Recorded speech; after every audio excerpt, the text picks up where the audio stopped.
আসসালামু আলাইকুম, আশা করি আপনারা সবাই অনেক ভালো আছেন। নতুন একটা টেক নিউজ ভিডিওতে আপনাদের সবাইকে স্বাগতম।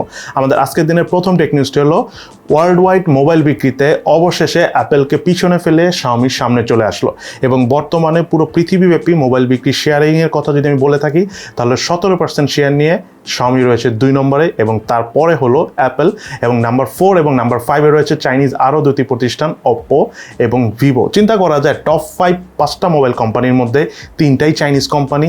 যাই হোক, শাওমি অ্যাপেলকে পিছনে ফেলেছে, এটা অবশ্যই একটা যুগান্তকারী ঘটনা। সো আশা করি শাওমি জাস্ট পিছনে ফেললেই হবে না, আগামীতে ভালো ভালো অ্যাডভার্টাইজমেন্ট ছাড়া ফোন নিয়ে আসবে, এটা আমরা আশা করি। এদিকে পোকো F3 GT মোবাইলটি অ্যালুমিনিয়াম ফ্রেম দ্বারা তৈরি থাকবে এবং এটা মার্কেটে লঞ্চ হতে যাচ্ছে। ইন্ডিয়ান মার্কেটে আপাতত লঞ্চ হবে, সেটা হলো জুলাই মাসের 23 তারিখে। আর এই মোবাইলটার কনফিগারেশনে থাকবে হলো মিডিয়াটেক ডায়মেনসিটি 1200 প্রসেসরের পাশাপাশি 120Hz রিফ্রেশ রেট সমৃদ্ধ ডিসপ্লে। তাছাড়া এই মোবাইলটি ধারণা করা হচ্ছে প্রাইস থাকবে অ্যারাউন্ড 40,000 টাকার আশেপাশে। এই পোকো F3 GTর কিন্তু আরেকটা এডিশন আছে, সেটা হলো ব্রুসলে এডিশন। সো এটাও আমরা দেখতে পাবো এই পোকো F3 GT মোবাইলটির পাশাপাশি। স্যামসাং গ্যালাক্সি M21 মোবাইলটি লঞ্চ হতে যাচ্ছে এই মাসেরই লাস্ট উইকের দিকে। এটাও ইন্ডিয়ান মার্কেটে লঞ্চ হবে, বাট স্যামসাং গ্যালাক্সি M21 এটা কিন্তু 2021 এডিশন। এটার প্রসেসরের ব্যাপারে আমরা তেমন কোনো ইনফরমেশন পাইনি। যতটুকু আমরা জানি, এর আগে যেটা ছিল এক্সিনোসের 9611, সেটার পরিবর্তে এবার মিডিয়াটেক হেলিওর কোনো প্রসেসর দিয়ে আসবে। বাট ইন্টারেস্টিং বিষয় হলো এই ফোনটা আবার নতুন করে আসতেছে, যেহেতু এটা one of the most popular এবং হাইস্ট সেলিং ফোন ছিল 2020 সালে। নোকিয়া XR20 নামক একটি ফোনের ব্যাপারে টুকটাক আমরা কিছু রেন্ডার লিক্স পেয়েছি, অর্থাৎ মোবাইলটা বাইরে থেকে দেখতে টুকটাক আমরা ধারণা পেয়েছি। সেখান থেকে একটা জিনিস বোঝা যাচ্ছে যে এই মোবাইলটা মোটামুটি ওয়াটারপ্রুফ এবং ডাস্ট প্রুফ থাকতে পারে।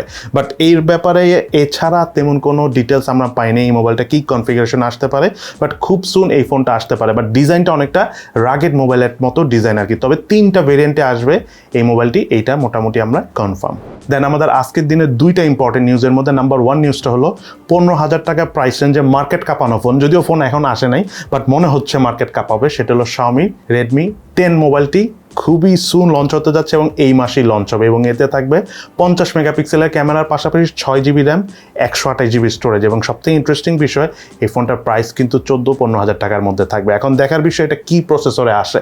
আর অনেক দিন ধরে আমরা এই ফোনটার জন্য ওয়েট করতেছিলাম, বিকজ 10-15,000 টাকার মধ্যে Xiaomi এক্স্যাক্টলি তেমন কোনো ফোন এতদিন ছিল না। যেগুলো ছিল এগুলো আগে বের হয়েছে, নতুন কোনো ফোন ছিল না। সো Redmi 10 সিরিজের ফোন দিয়ে নতুন করে প্রবেশ করলো এন্ট্রি লেভেল বাজেট রেঞ্জে। শুধু তাই নয়, আমরা যতটুকু শুনতে পাচ্ছি যে Redmi 10A মোবাইলটা আসতে পারে আগামী মাসে, যেটা প্রাইস হবে বাংলাদেশি টাকায় 9,000 টাকা থেকে 10,000 টাকা।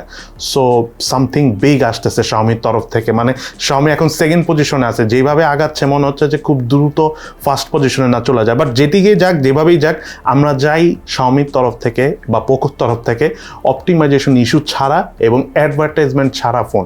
ঠিক আছে, এই দুটো জিনিস দেখলে আমরা অনেক খুশি হব। এবং দ্বিতীয় বড় নিউজটি হলো মিডিয়াটেক নতুন 2টি প্রসেসর লঞ্চ করেছে। তার মধ্যে একটি হলো মিডিয়াটেক হেলিও G96 এবং আরেকটি হলো মিডিয়াটেক হেলিও G88।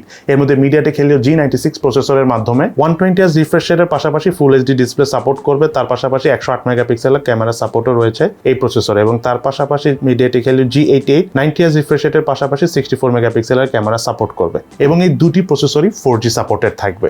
সো বুঝাই যাচ্ছে যে মিডিয়াটেকও তাদের নতুন প্রসেসর আনতেছে, ইন দ্য মিন টাইম Xiaomiও নতুন ফোন আনতেছে।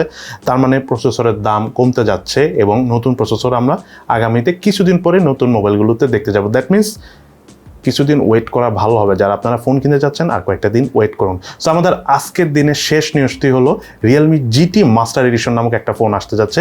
এই ফোনটার ব্যাক প্যানেলটা খুবই স্টাইলিশ লেদার ব্যাক প্যানেলে থাকবে এবং এতে কনফিগারেশন হিসাবে থাকবে 50 মেগাপিক্সেলের ক্যামেরা এবং সেই ক্যামেরাটিতে থাকবে হলো সনির IMX-এর 766 সেন্সর। এটা কিন্তু একটা নতুন সেন্সর এবং বেশ প্রিমিয়াম ক্যাটাগরি সেন্সর।